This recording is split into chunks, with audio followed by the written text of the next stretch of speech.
This is the Education Business Podcast for consultants and business owners providing services in schools.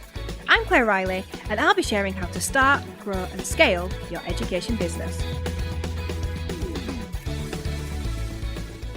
Hi everyone, and welcome to the Education Business Podcast.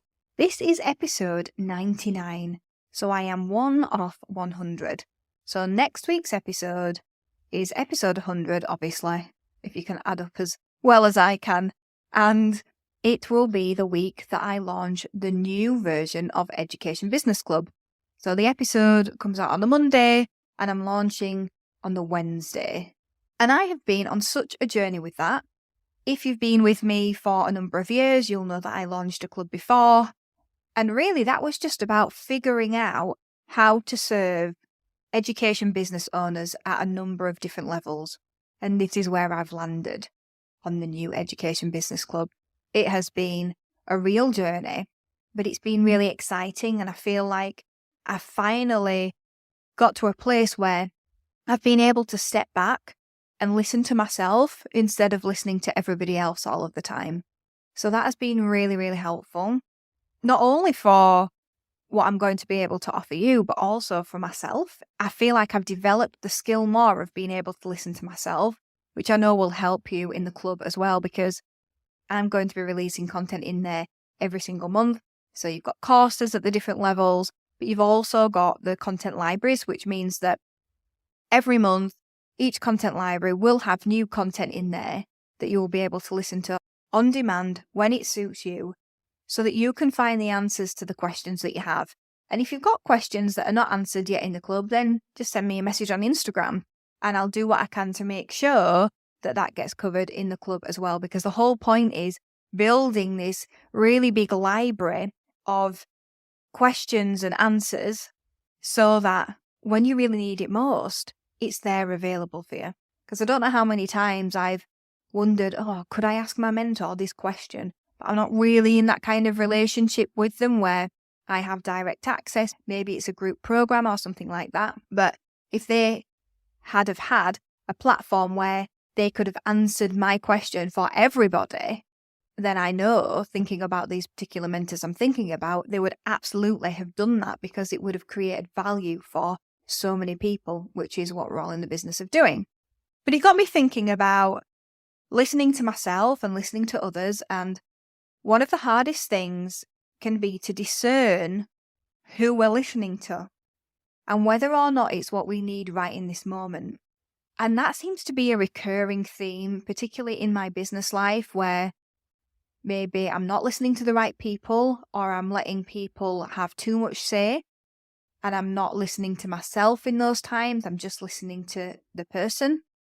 And that can be really, really tricky to do, to work out who we need to listen to in this moment in time. And it's just a skill that we need to keep practicing. And I wanted to let you know I wanted to let you know that I am still practicing that. I am still working on that one. I just also wanted to say thank you to everyone who reached out to me on Instagram after the last podcast episode, where I talked about figuring out where you are in the tiers of Education Business Club. Where is your business right now? That was really, really helpful. Thank you if you reached out. Thank you if you reached out. And one of the messages in particular really got me thinking about the clarity that I have on the club right now. Because to get clear on the club, I had to listen to what I knew based on my experience, not what someone was asking for who hasn't yet lived that experience. Therefore, it's based on what they assume they might need. And this really hit me. I wrote it out and I wrote a reply, and the clarity came to me in that moment. That's what I've done. I've gone away and I've done it based on the experience rather than an assumption. And the reason why it was so profound is that I realized that that is happening to me right now in this moment. So this is a thing that keeps happening in business, and it's happening to me.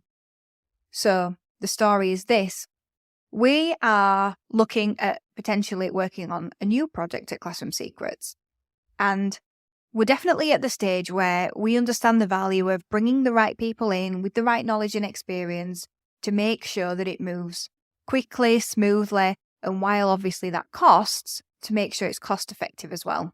So what I was tasked with after the board meeting was to go out to particular people in my network and see who we could be connected with. So I went away and I did that. And I got a response back. I got a recommendation to work with a particular individual. And I was really surprised. It was really not what I was expecting. So I hadn't mentioned a specific role type when I asked my network for this particular recommendation, but I thought I'd been quite clear about what I was wanting. But the response I got back, the recommendation, was for a completely different role type than I was expecting. And all of a sudden I started worrying, like, oh my word, is there a bigger sell here? Am I going to be screwed over? And the reason why I'm feeling that is because I've got my history to look back on. I've got my stories to look back on. And I reassured myself, no, it's okay. We have the right people in our network now. We have the right people who have got their eyes on the business to make sure that we can have enough checks and balances moving forward. But what surprised me more than anything, and I thought it was really helpful, was that what I thought we needed is obviously not what we need, because I asked a really experienced person and told them a little bit about what we're wanting to do. And I asked them because they have done it in many companies time and time and time again. And they've recommended to me a role I was not expecting. So there's something that I don't know, but I didn't know that I made an assumption based on what I know so far that probably wasn't the right assumption. And it's easy for us to do that, isn't it?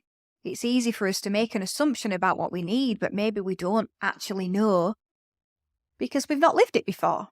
And so I thought that would be a helpful story to share. And so it got me thinking then, how do you combat this not knowing, these assumptions, this not having the experience?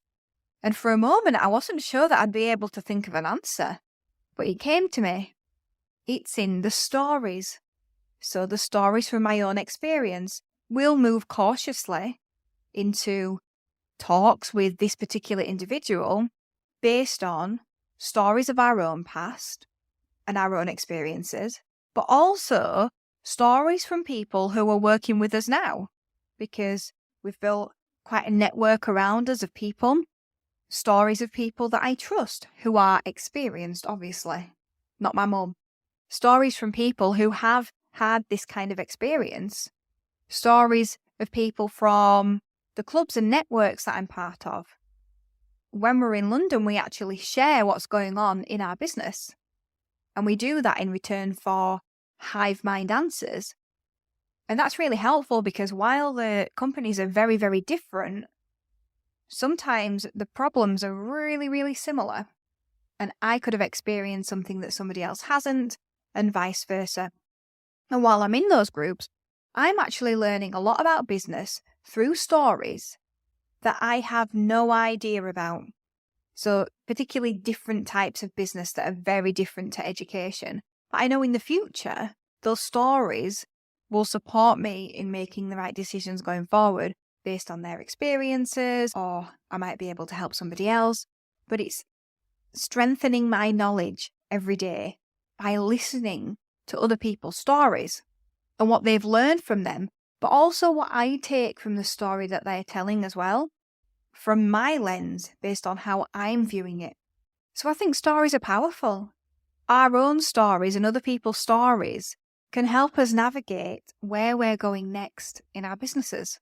And if you've listened to at least a couple of episodes of the Education Business Podcast, then you'll know that I love teaching through telling stories. I'm always telling some kind of story that happened to me. Education Business Club is going to be no different. Where I've been able to, I've shared real life stories, or if not the real stories, because when you're talking about team, that's not always possible. I have alluded to the real events that have occurred because I know through the mentoring work that we do that the stories I have are the same stories that are currently playing out for you. And they're so similar. In some ways, it's almost like you can't write it. They are so similar. And you know when you're going through a difficult situation and you just feel so much better when you meet someone who's actually come out of the other side of that and they tell you how that happened. It's almost like you can roadmap the steps and you can believe that things are going to get better. Well, that's one of the gifts that I'm trying to bring to you in the New Education Business Club. I'm really trying to create that kind of experience. So what are your main stories that come to mind when you think about your business journey so far? Have you got any really tiny stories that have happened this week? How are you navigating your business journey based on the stories that you've already heard? Are you using a network? Are you listening to mentors where they can tell stories that will help you as you go forward so that you don't make the same mistakes that they did going forward? I want you to really think about stories this week and how you can use them, not just your stories, but other people's stories, to help you move your business forward. Thank you for listening to the Education Business Podcast. To get more information to grow your business, sign up at educationbusinessclub.co.uk.